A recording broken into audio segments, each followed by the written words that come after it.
When I was growing up, nobody talked about autism. In fact, I never even heard the word. Not once.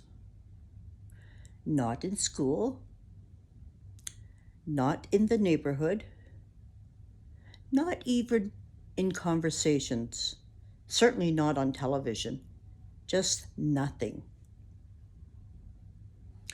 And maybe for many of you watching, you're the same. Maybe the first time you ever heard about autism came much later in life. Because for me, I was probably in my late 40s or early 50s. And I'll be honest, at first, I didn't really understand it. I didn't understand what it meant. I didn't understand what life would look like. And I certainly never imagined that autism would someday change the way I love. Communicate, parent, being a grandparent, and even seeing myself. Hi everyone, it's Carol Ann, and today I want to talk about something deeply personal, something that taught me lessons I never expected to learn later in life. Autism, not from a medical expert perspective, not from a textbook, but from the heart, from the perspective of a grandmother, a woman who grew up in a very different time, and someone still learning. Because if there's one thing life keeps teaching me, it's that sometimes the greatest teachers arrive in the most unexpected ways. And for me, one of those teachers came in the form of my granddaughter. Before my granddaughter, the first time autism entered my world was through another family member.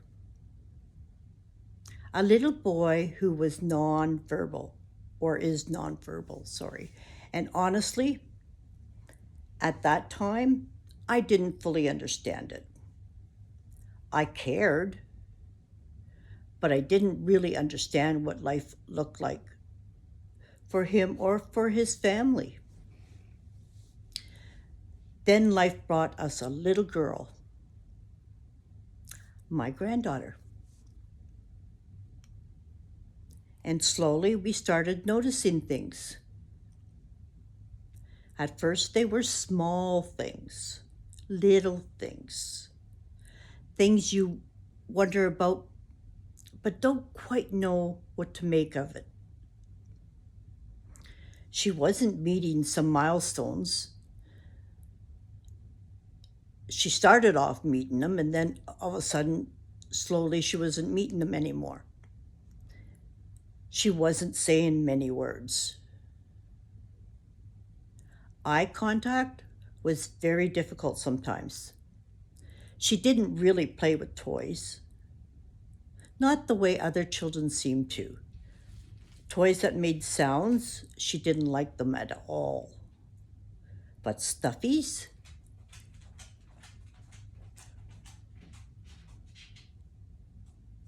Oh, she loved stuffies. And she had to carry them everywhere. One became 2, and then 3, and then 5. Then we had to cut her back on the amount that she could carry. And she loved little plastic animals. But she didn't exactly play with them. She lined them up perfectly, all facing the same direction, again and again. And honestly, at first, we didn't understand what we were seeing. We just knew she was struggling in ways we didn't understand. That's the truth. Not bad, not broken, not wrong, different, but struggling, and us trying to understand, trying to help, trying to learn.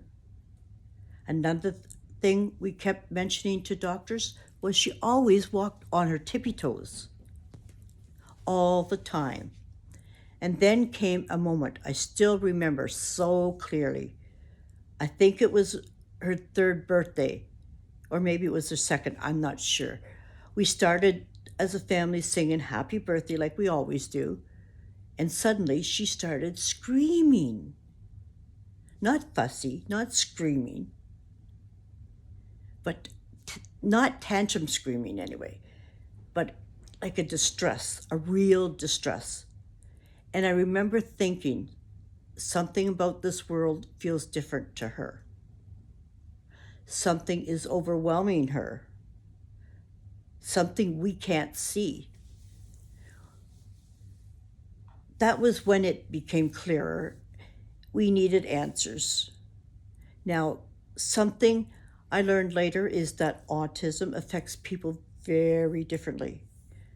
That's why they call it a spectrum. Some people speak a lot. Some are nonverbal. Some struggle with socially. Some are deeply sensitive to sounds, lights, textures, or just change. Some crave routine. Some love repetition. Some experience the world in ways many of us never think about. And suddenly, little things started making sense. The lining things up, the sensitivity, the routines, the toe walking, the overwhelm, the communication struggles. And one thing I want to say here,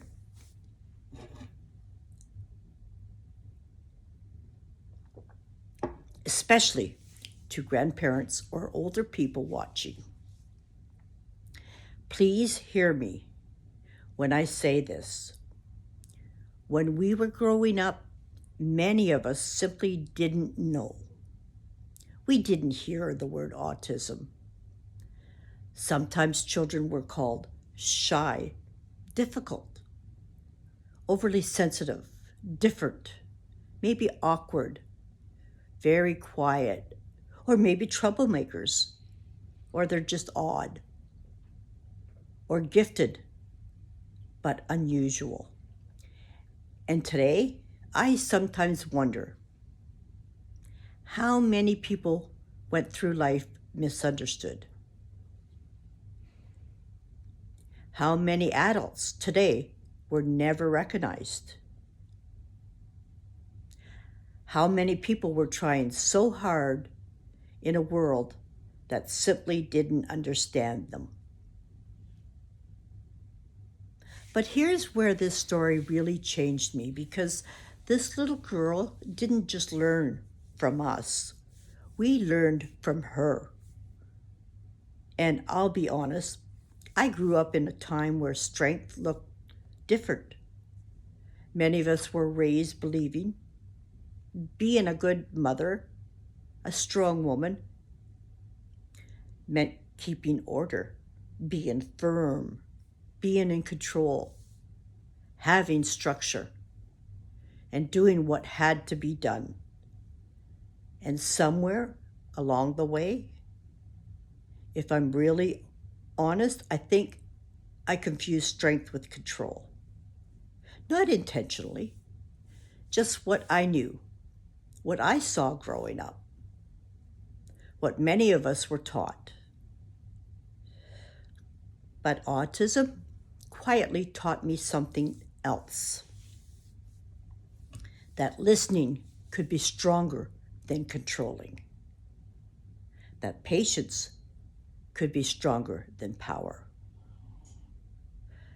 That understanding matters more than expectations. Because suddenly I had to learn patience, real patience. Repetition. Saying things again explaining things differently, trying again, then trying again and again. Learning structure from someone who was honestly never naturally structured. Those of you who knew me or who know me now, I'm a bit free-spirited. I like freedom. I like wandering, exploring, feeling my way through life. But for my granddaughter, routine mattered. Predictability mattered. Knowing what comes next mattered. And so I had to stretch. I had to grow. I had to learn that structure sometimes feels like safety too, especially to someone else. And then there was something even deeper. Learning to love differently. Because love doesn't always look the same. Sometimes she wanted affection, sometimes hugs, sometimes closeness, and sometimes absolutely not. And I had to learn something profound. Just because someone doesn't receive love the way I naturally give it doesn't mean they aren't feeling it. That was huge for me. Because love isn't control. Love isn't expectation. Love is learning someone, learning their language, learning their comfort, learning their fears, learning their world. And honestly, that lesson goes way beyond autism. Marriage, parenting, friendship, family, even ourselves. How often do we try to force people into our version of normal? Our version of what love should look like, what success should look like, what communication should look like. What if people are simply different? And what if different isn't bad? What if different is sometimes beautiful? People often ask, why does autism seem so common now? Was it always there? Are there really more autistic people? And from what I've learned, the answer seems complicated.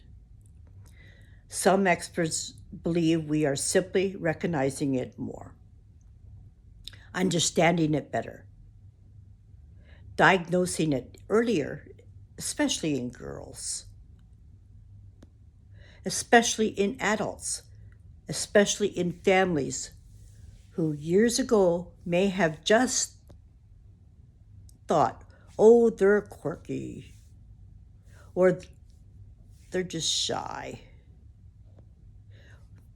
or they're just being difficult, or just highly sensitive. And honestly, sometimes I wonder if the question isn't, why is there so much autism now? But maybe, why did it take us so long to understand people who weren't always here? That question stays with me because my granddaughter taught me something bigger. She taught me to see, really see. I started noticing qualities in people I once overlooked. Sensitivity, a focus, their unique ways of thinking, honesty, creativity, different ways of learning, different ways of expressing love, different ways of existing. And strangely enough, some of those differences I started admiring, sometimes even preferring. and sometimes thinking. Maybe we've all spent too much time trying to be the same. Maybe humanity needs different. They need different minds, different strengths, different ways of seeing. I don't know, and I'm not pretending to know. And I'm not saying autism is easy because it isn't. There are struggles, real struggles, frustration, worry, exhaustion, fear, learning curves, moments of heartbreak, moments of confusion, moments where patient feels impossible. But inside all of that, there were gifts too. And for me, one of the biggest gifts was freedom. Freedom from thinking everything has to fit my expectations. Freedom from believing strength means control. Freedom to accept differences. Freedom to let people be who they are. And maybe most surprisingly, freedom to let myself be different too. To stop trying so hard to fit somebody else's picture of normal. And maybe that's what I want to leave with you today. Autism changed my family.